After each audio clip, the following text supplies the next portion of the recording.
ساعت 8 صبح است و 478 نفر از کارگران در ولسوالی کوی صافی ولایت پروان به سرکای محل با همان وسایل کاری طبق تفاهم و قراردادی که با مؤسسه انکشاف افغان داشته آمده تا سرک بسازند و مزد کارشان را اخذ کنند. این برنامه برای کارگران خوشایند تمام شده. میگویند سرکای فرعی تخریب شده را ترمیم و از سوی هم ماهانه 6400 افغانی پول دریافت میکنند. اوس خپل د کور کار هم وشو ورسره موږ ستاسې موټر هم ځي سړک هم جوړېږي هغه د ټولو هغه مفاته وکړي کار دی کې موږ ته ویلي 6400 افغانۍ میاشتې درکوو.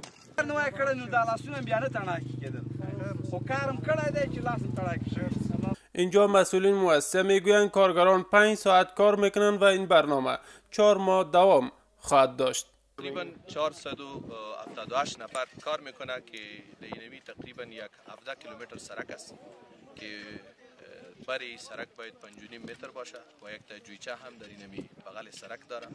فعلا در اینمی ساعت که ما شما استاد داشتیم 177 نفر کار میکنه. نظارت کار در برابر پول را مسئولان ولسوالی و ریاست احیا و انکشاف دهات ولایت پروان به دوش داشته. میگویند سعی کردند تا زمینه کار را برای مردم در محلها مساعد سازند و از سوی هم مشکلات اقتصادی مردم را با این ترفند رفع کنند.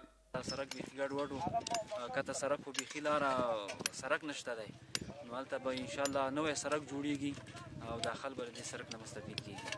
این در حالی است که با تطبیق برنامه کار در برابر پول برای هزاران تن در مرکز و ولسوالی‌های ولایت پروان زمینه کار مساعد و از سوی هم 10 کیلومتر سرک، سربندهای آب و کانال‌های آبیاری نیز پاککاری و ترمیم گردیده است.